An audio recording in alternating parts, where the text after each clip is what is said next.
بسم اللہ الرحمن الرحیم۔ صرف 5 منٹ کا مدرسہ قرآن و حدیث کی روشنی میں 8 محرم الحرام۔ نمبر 1، اسلامی تاریخ۔ حضرت شیث علیہ السلام۔ حابیل کے قتل کے بعد اللہ تعالیٰ نے حضرت آدم علیہ السلام کو حضرت شیث علیہ السلام جیسا نیک فرزند عطا فرمایا۔ وہ حضرت آدم علیہ السلام کے سچے جانشین ہوئے اور آگے چل کر پوری نسل انسانی کا سلسلہ انہی سے چلا۔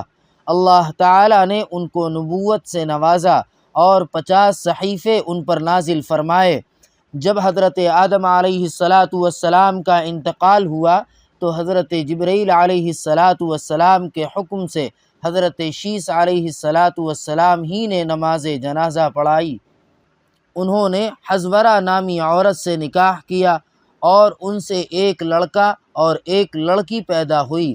حضرت شیث علیہ السلام نے اپنی زندگی مکہ میں گزاری اور ہر سال حج و عمرہ کرتے رہے۔ ان کو دن رات میں مختلف عبادتوں کا طریقہ سکھایا گیا تھا اور ایک بڑے طوفان کے آنے اور 7 سال تک رہنے کی خبر دی گئی تھی۔ حضرت شیث علیہ السلام نے 912 سال کی عمر پائی۔ جب انتقال کا وقت قریب آیا تو اپنے بیٹے انوش کو اللہ تعالیٰ کے احکام کے مطابق زندگی گزارنے کی وصیت فرمائی۔ وفات پانے کے بعد اپنے والدین کے پہلو میں جبل ابی قبیس کے غار میں دفن کیے گئے۔ نمبر 2، حضور صلی اللہ علیہ وسلم کا معجزہ، بیت المقدس کے بارے میں خبر دینا۔ جب رسول اللہ صلی اللہ علیہ وسلم معراج سے واپس آئے اور کفار مکہ کو بتایا کہ میں رات کو بیت المقدس گیا اور پھر وہاں سے 7 آسمانوں پر گیا اور وہاں کی سیر کی، تو کفار مکہ نے اس کا انکار کر دیا اور بیت المقدس کے بارے میں سوال کرنے لگے۔ اللہ تعالیٰ نے اپنے رسول کے لیے بیت المقدس تک کے سارے پردے ہٹا دیے، یہاں تک کہ حضور صلی اللہ علیہ وسلم اس کی طرف دیکھتے جاتے اور اس کی نشانیاں بتلاتے جاتے۔ نمبر 3، ایک فرض کے بارے میں، گروی رکھی ہوئی چیز سے فائدہ نہ اٹھانا۔ حضرت ابن مسعود رضی اللہ تعالی عنہ کے پاس ایک شخص آئے اور کہا کہ ایک گھوڑا میرے پاس گروی رکھا گیا تھا، لیکن میں اس پر سوار ہو گیا، تو کیا میرے لیے گروی رکھے ہوئے گھوڑے پر سوار ہونا جائز ہے؟ حضرت عبداللہ بن مسعود رضی اللہ تعالی عنہ نے فرمایا، اس گھوڑے سے تم نے جتنا فائدہ اٹھایا وہ سود ہے۔ خلاصہ، گروی رکھی ہوئی چیز سے نفع اٹھانا جائز نہیں، لہذا اس سے بچنا ضروری ہے۔ نمبر 4، ایک سنت کے بارے میں، تکبیر تحریمہ کے بعد کی دعا۔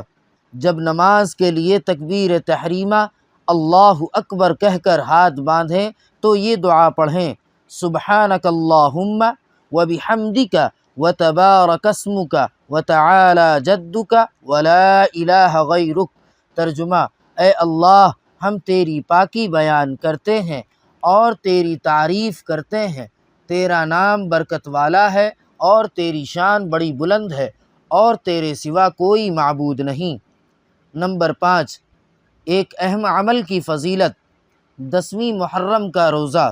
رسول اللہ صلی اللہ علیہ وسلم نے فرمایا، روزہ رکھنے میں کسی دن پر کوئی فضیلت نہیں مگر ماہ رمضان کو اور عاشورہ کے دن کو، یعنی ان دنوں کو دوسرے دنوں پر فضیلت حاصل ہے۔ نمبر 6، ایک گناہ کے بارے میں، جان بوجھ کر قتل کرنا۔ قرآن پاک میں اللہ تعالیٰ فرماتا ہے، جو شخص کسی مسلمان کو جان بوجھ کر قتل کر دے تو اس کی سزا جہنم ہے، وہ اس میں ہمیشہ ہمیش رہے گا اور اللہ تعالیٰ کا غصہ اور اس کی لعنت اس پر ہوگی، اور اللہ تعالیٰ نے ایسے شخص کے لیے بڑا عذاب تیار کر رکھا ہے۔ نمبر 7، دنیا کے بارے میں، دنیاوی زندگی پر خوش نہ ہونا۔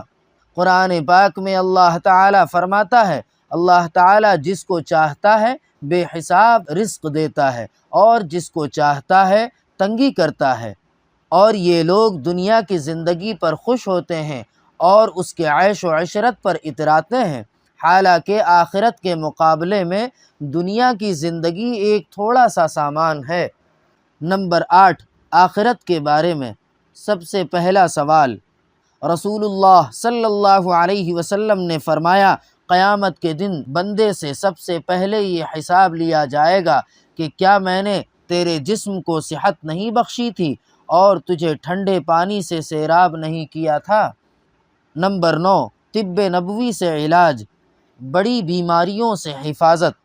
رسول اللہ صلی اللہ علیہ وسلم نے فرمایا، جو شخص ہر مہینے 3 دن صبح کے وقت شہد چاٹے گا تو اسے کوئی بڑی بیماری نہیں ہوگی۔ نمبر 10، نبی صلی اللہ علیہ وسلم کی نصیحت۔ رسول اللہ صلی اللہ علیہ وسلم نے فرمایا، تم کسی کی کمزوریوں کی تلاش میں نہ رہا کرو اور جاسوسوں کی طرح کسی کے عیب معلوم کرنے کی کوشش بھی نہ کرو۔ سبحان ربک رب العزت عما یصفون وسلام علی المرسلین والحمد للہ رب العالمین۔